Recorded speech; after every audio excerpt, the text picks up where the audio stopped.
ನಮಸ್ಕಾರ ವೀಕ್ಷಕರೇ. ಇಂದು ನಾವು ಮಕರ ರಾಶಿಯವರಿಗೆ ಜನವರಿ ತಿಂಗಳ 16ರಿಂದ 31ರವರೆಗಿನ 16 ದಿನಗಳ ಅವಧಿಯಲ್ಲಿ ಎದುರಾಗುವ ಜ್ಯೋತಿಷ್ಯ ಭವಿಷ್ಯಫಲದ ಕುರಿತು ಸಂಪೂರ್ಣವಾಗಿ ಆಳವಾಗಿ ಮಾತನಾಡಲಿದ್ದೇವೆ. ಕಳೆದ ಕೆಲವು ವಾರಗಳು ಅಥವಾ ಕಳೆದ ತಿಂಗಳ ಆರಂಭಿಕ ದಿನಗಳಲ್ಲಿ ಅನೇಕ ಮಕರ ರಾಶಿಯವರು ನಿರಂತರ ಜವಾಬ್ದಾರಿಗಳ ಭಾರ, ಕೆಲಸದ ಸ್ಥಳದಲ್ಲಿ ಹೆಚ್ಚಿದ ಒತ್ತಡ, ಕುಟುಂಬದ ನಿರೀಕ್ಷೆಗಳು ಮತ್ತು ಹಣಕಾಸಿನ ಸ್ಥಿತಿಯ ಬಗ್ಗೆ ಉಂಟಾದ ಆತಂಕಗಳಿಂದಾಗಿ ಮಾನಸಿಕವಾಗಿ ದಣಿದ ಅನುಭವ ಹೊಂದಿರಬಹುದು. ಕೆಲವರಿಗೆ ತಾವು ಮಾಡಿದ ಶ್ರಮಕ್ಕೆ ತಕ್ಕ ಮೆಚ್ಚುಗೆ ಸಿಗುತ್ತಿಲ್ಲ ಎಂಬ ನೋವು, ಕೆಲವರಿಗೆ ಭವಿಷ್ಯದ ದಾರಿ ಸ್ಪಷ್ಟವಾಗುತ್ತಿಲ್ಲ ಎಂಬ ಗೊಂದಲ, ಮತ್ತೆ ಕೆಲವರಿಗೆ ಒಳಗೊಳಗೆ ತಮ್ಮ ಜೀವನದ ಹೊಣೆಗಾರಿಕೆಗಳು ಹೆಚ್ಚಾಗುತ್ತಿರುವ ಭಾವನೆ ಕಾಡಿರಬಹುದು. ಮಕರ ರಾಶಿಯವರ ಸಹಜ ಗುಣವೇ ಶಿಸ್ತು, ಸಹನೆ, ಪರಿಶ್ರಮ ಮತ್ತು ಜವಾಬ್ದಾರಿಯ ಭಾವ. ಆದರೆ ಕಳೆದ ದಿನಗಳಲ್ಲಿ ನೀವು ನಿಮ್ಮ ಶಕ್ತಿಯನ್ನು ಮರೆತು ಕೇವಲ ಕರ್ತವ್ಯಗಳ ಭಾರಕ್ಕೆ ಒಳಗಾಗಿರುವ ಅನುಭವವೂ ಇರಬಹುದು. ಈ ಎಲ್ಲ ಅನುಭವಗಳು ನಿಮ್ಮನ್ನು ಕುಗ್ಗಿಸಲು ಅಲ್ಲ, ನಿಮ್ಮೊಳಗಿನ ಬಲವನ್ನು ಇನ್ನಷ್ಟು ಗಟ್ಟಿಗೊಳಿಸಲು ಬಂದ ಪಾಠಗಳೆಂದು ತಿಳಿದುಕೊಳ್ಳಬೇಕು. ಜನವರಿ 16ರಿಂದ 31ರವರೆಗಿನ ಈ 16 ದಿನಗಳ ಅವಧಿಯಲ್ಲಿ ಗ್ರಹಗಳ ಚಲನೆ ಮಕರ ರಾಶಿಯ ಜೀವನದಲ್ಲಿ ನಿಧಾನವಾಗಿ ಆದರೆ ದೃಢವಾಗಿ ಬದಲಾವಣೆಗಳನ್ನು ತರಲು ಆರಂಭಿಸುತ್ತದೆ. ಶನಿಗ್ರಹವು ಮಕರ ರಾಶಿಯ ಅಧಿಪತಿಯಾಗಿದ್ದು, ಶನಿ ಎಂದರೆ ಶಿಸ್ತು, ತಾಳ್ಮೆ, ಪರಿಶ್ರಮ ಮತ್ತು ಕರ್ಮಫಲ. ಈ ಅವಧಿಯಲ್ಲಿ ಶನಿಯ ಪ್ರಭಾವದಿಂದಾಗಿ ನಿಮ್ಮ ಮೇಲೆ ಜವಾಬ್ದಾರಿಗಳು ಹೆಚ್ಚಾಗಬಹುದು.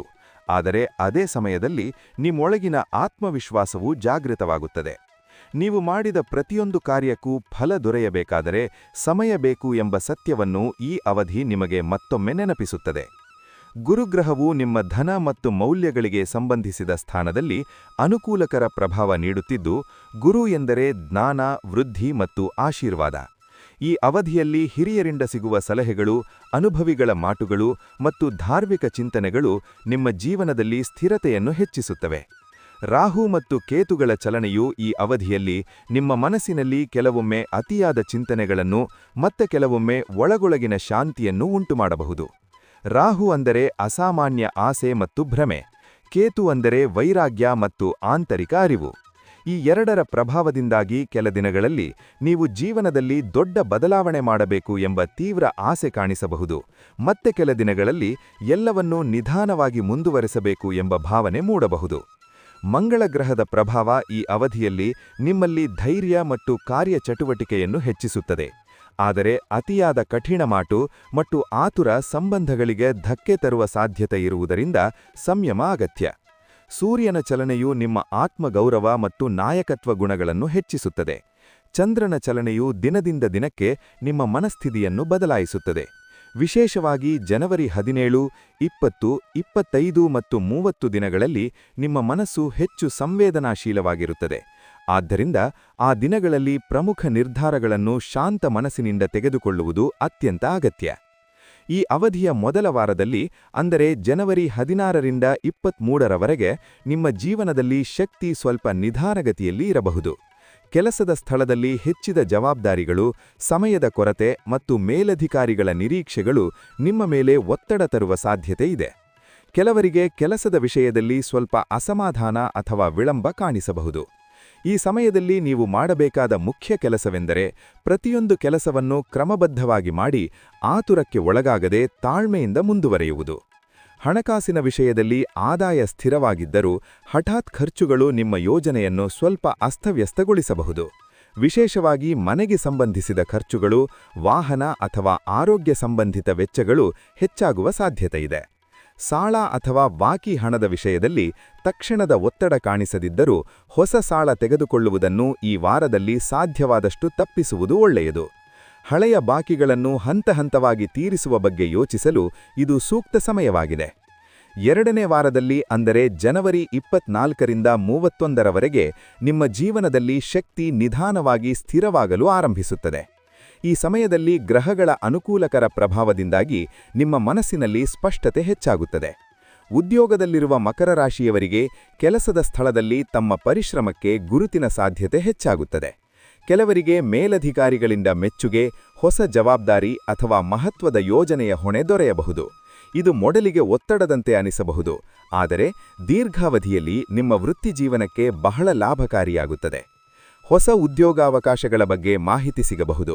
ವಿಶೇಷವಾಗಿ ಜನವರಿ 25 ಮತ್ತು 31 ದಿನಗಳಲ್ಲಿ ಸಂದೇಶ ಅಥವಾ ಕರೆ ಬರುವ ಸಾಧ್ಯತೆಯಿದೆ. ಯಾವುದೇ ಬದಲಾವಣೆಗೆ ಮುನ್ನ ಸಂಪೂರ್ಣ ವಿಚಾರಣೆ ಮತ್ತು ನಂಬಿಗಸ್ಥ ವ್ಯಕ್ತಿಗಳ ಸಲಹೆ ಅಗತ್ಯ. ಆತುರದಲ್ಲಿ ತೆಗೆದುಕೊಳ್ಳುವ ನಿರ್ಧಾರಗಳು ನಂತರ ಪಶ್ಚಾತ್ತಾಪಕ್ಕೆ ಕಾರಣವಾಗಬಹುದು ಎಂಬುದನ್ನು ಮರೆಯಬಾರದು.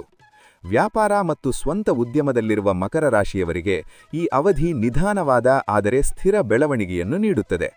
ಮೊದಲ ವಾರದಲ್ಲಿ ವ್ಯವಹಾರದಲ್ಲಿ ಸ್ವಲ್ಪ ನಿಧಾನಗತಿ ಕಾಣಿಸಬಹುದು. ಗ್ರಾಹಕರ ಪ್ರತಿಕ್ರಿಯೆ ತಡವಾಗಿ ಬರಬಹುದು ಅಥವಾ ಪಾವತಿಗಳಲ್ಲಿ ವಿಳಂಬ ಉಂಟಾಗಬಹುದು.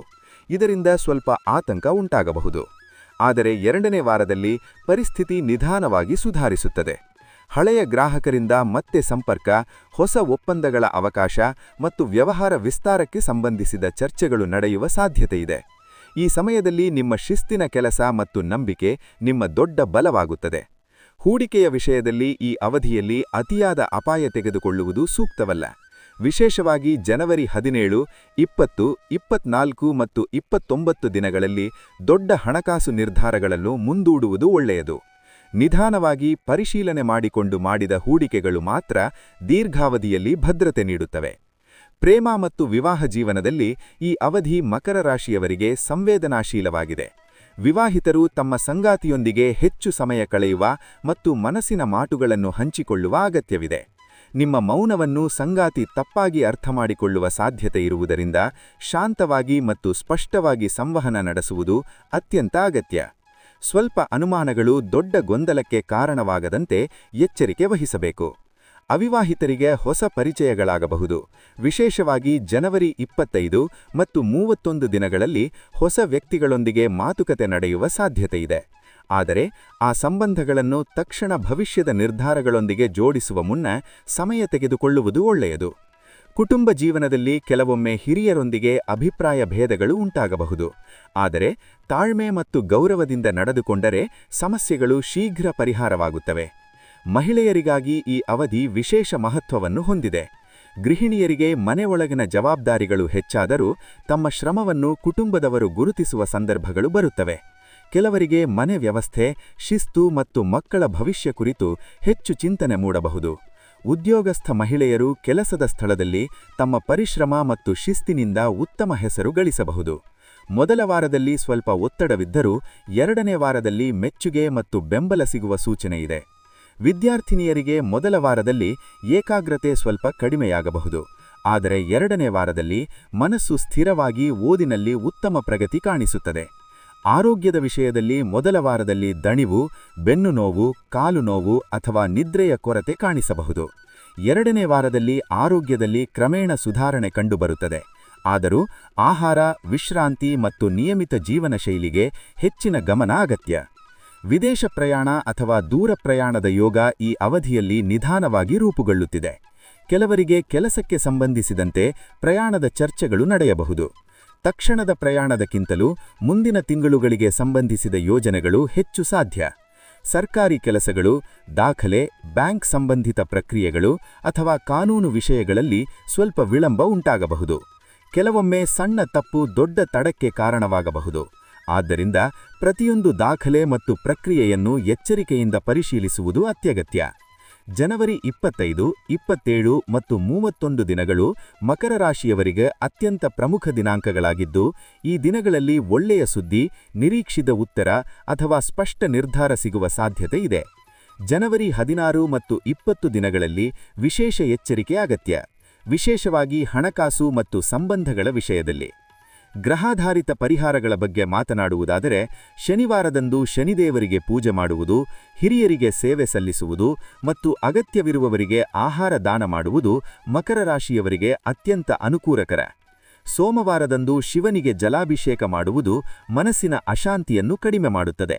ಗುರುವಾರದಂದು ಹಳದಿ ಬಣ್ಣದ ವಸ್ತುಗಳನ್ನು ದಾನ ಮಾಡುವುದರಿಂದ ಗುರುಗ್ರಹದ ಅನುಗ್ರಹ ವೃದ್ಧಿಸುತ್ತದೆ. ಮಂಗಳವಾರದಂದು ಹನುಮಂತನ ಪೂಜೆ ಮಾಡುವುದು ಧೈರ್ಯ ಮತ್ತು ಆತ್ಮವಿಶ್ವಾಸವನ್ನು ಹೆಚ್ಚಿಸುತ್ತದೆ. ಈ ಪರಿಹಾರಗಳನ್ನು ನಂಬಿಕೆಯಿಂದ ಮತ್ತು ನಿಯಮಿತವಾಗಿ ಮಾಡಿದರೆ ಮನಸ್ಸಿನಲ್ಲಿ ಶಾಂತಿ ಮತ್ತು ಜೀವನದಲ್ಲಿ ನಿಧಾನವಾಗಿ ಸಕಾರಾತ್ಮಕ ಬದಲಾವಣೆಗಳು ಕಾಣಿಸಬಹುದು. ಕೊನೆಗೆ ಮಕರ ರಾಶಿಯವರೇ, ಈ 16 ದಿನಗಳ ಅವಧಿಯು ನಿಮ್ಮ ಜೀವನದಲ್ಲಿ ತಾಳ್ಮೆ, ಶಿಸ್ತು ಮತ್ತು ಆತ್ಮವಿಶ್ವಾಸವನ್ನು ಪುನಃ ಬಲಪಡಿಸುವ ಸಮಯವಾಗಿದೆ. ನೀವು ಕಳೆದ ದಿನಗಳಲ್ಲಿ ಅನುಭವಿಸಿದ ಒತ್ತಡ, ಕಷ್ಟ ಮತ್ತು ದಣಿವು ನಿಮ್ಮನ್ನು ಕುಗ್ಗಿಸಲು ಅಲ್ಲ, ನಿಮ್ಮೊಳಗಿನ ಶಕ್ತಿಯನ್ನು ಅರಿಯಿಸಲು ಬಂದಿವೆ. ನಿಮ್ಮ ಪರಿಶ್ರಮ, ಸಹನೆ ಮತ್ತು ಶಿಸ್ತು ನಿಮ್ಮ ಜೀವನದ ದೊಡ್ಡ ಬಲ. ನಿಮ್ಮ ಮೇಲೆ ನಿಮಗೆ ನಂಬಿಕೆ ಇರಲಿ, ಕಾಲದ ಮೇಲೆ ವಿಶ್ವಾಸವಿರಲಿ.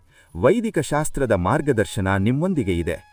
ಈ ಅವಧಿಯನ್ನು ಧೈರ್ಯದಿಂದ, ಶಾಂತಿಯಿಂದ ಮತ್ತು ಆತ್ಮವಿಶ್ವಾಸದಿಂದ ಸ್ವೀಕರಿಸಿ ನಿಮ್ಮ ಜೀವನದಲ್ಲಿ ಹೊಸ ಬೆಳಕು, ಹೊಸ ಸ್ಥಿರತೆ ಮತ್ತು ಹೊಸ ಅವಕಾಶಗಳು ಮೂಡುತ್ತವೆ ಎಂಬ ನಂಬಿಕೆಯನ್ನು ಸದಾ ಕಾಪಾಡಿಕೊಳ್ಳಿ.